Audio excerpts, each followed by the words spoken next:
Good evening, everybody. I'm Eevee. I'm just hanging out with Flareon and Sylveon, and they are unaware about the surprise I'm about to tell them. So let's go tell them together. Hey, Sylveon, Flareon, I've got a surprise for you. What is it, Eevee? Yeah, tell us.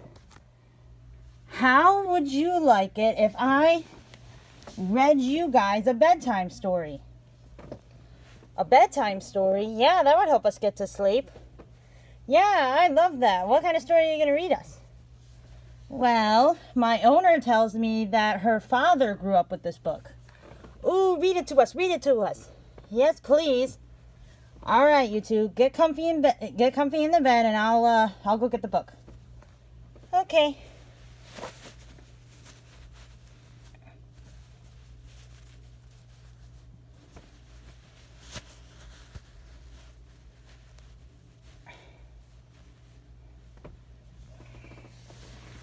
All right. Good thing the book's not that far. There it is.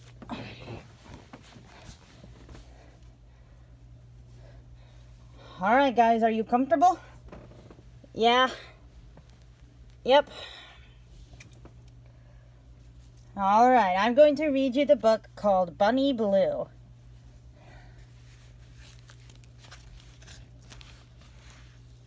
Man, this book looks old. Yeah, it does. That's what makes me excited, though. Yeah, read it. All right.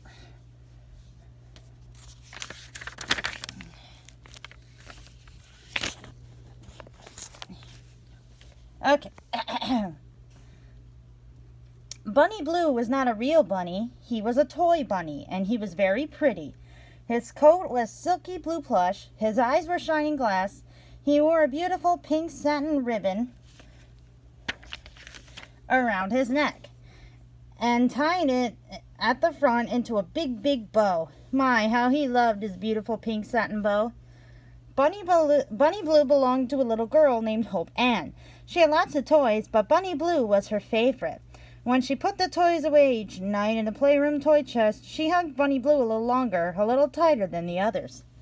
Look at that cute little picture. Oh my gosh, it's adorable. Yeah, it is.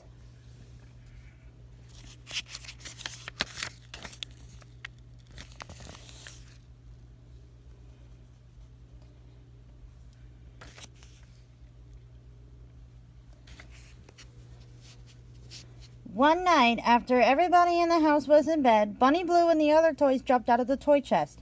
They began to talk and play, as toys will when no one is around. Bunny Blue, you look very different tonight, said a little rubber dog doll. What have you done with your pink bow? My bow? Exclaimed Bunny Blue. He had not realized it was missing, but sure enough, when he felt around his neck, no bow was there.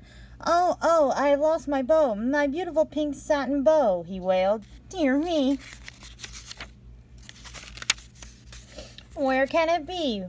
Whatever shall I do without it? Bunny Blue sat down in a corner. He thought and thought. Hope Ann is very fond of me, he said. She carries me with her wherever she goes, indoors and outdoors.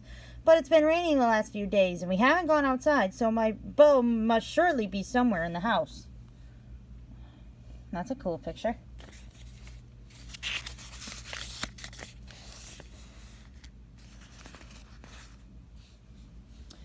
Bunny Blue decided he must search through the house for his lost bow. He looked around the playroom first. All the toys helped him. They looked under the little table and chair. They looked inside Hope Ann's little red desk. They looked in the doll buggy and in the doll cradle. They even looked in between the pages of all of Hope Ann's storybooks. But they did not find the pretty bow. Bunny Blue decided to look downstairs in the kitchen. The other toys were afraid if they went alone they would make too much noise, so Bunny Blue went alone. He looked under the kitchen table and the chairs. He looked under the gas stove. He even wriggled his fat blue body behind the refrigerator, but his bow was not there. Bunny Blue went into the dining room next. He looked under the chairs at the table. He looked inside the china cabinet. He even lifted up a corner of the rug, but Bunny Blue's beautiful big pink satin bow was not in the dining room. Bunny Blue sighed. He wished he was upstairs playing and talking with the other toys, but he just had to find his bow first. So he kept on looking. He went into the living room. He looked in the fireplace, at the bookcase, and the magazine rack. He crawled under all of the chairs and tables. He lifted the slipcover on the davenport. He even knocked over the wastepaper basket by the tall desk, but it was empty. Bunny Blue's big, beautiful pink satin bow was not in the living room either. Poor Bunny Blue. He felt like crying, but he knew that crying would not bring back his missing bow, so he stood in the middle of the living room and he thought again.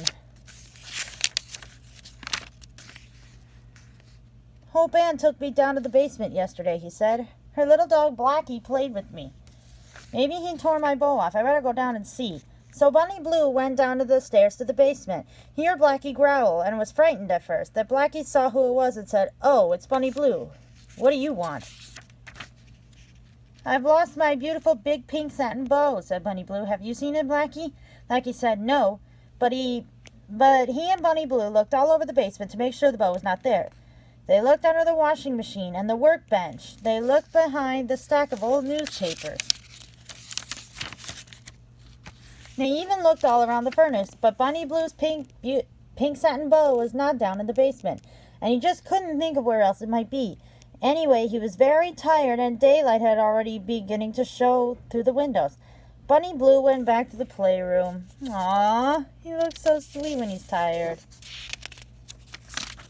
All the toys gathered around him, anxious to hear what had happened. They were all very sad that he had not found his bow. "Oh, look, it's morning," said a little mommy doll, pointing to the window, "and I think I hear Hope Ann coming." Very quickly, all the toys scrambled back into the toy chest. Tired as he was, Bunny Blue jumped in first. Then he felt his toy friends being lifted off one by one. Hope Ann took him out last of all. "Here you are, Bunny Blue," she said. "I was sure I had put you on top last night. Now where is that bow of yours?" Bunny Blue saw Hope Ann put her hand into the toy chest. "Here it is," she exclaimed. "You were lying on the bow." And there it was, his bow, right in her hand. It had been in the toy chest all the while. Bunny Blue felt very foolish. But afterward, Bunny Blue was his usual happy-go-lucky self, for Hope Ann had sewed the beautiful big pink satin bow so firmly in place that he would sure never lose it again. His pretty bow. The end. They're asleep. I think I'd better call it a night, too. I'll just snuggle in next to Flareon carefully.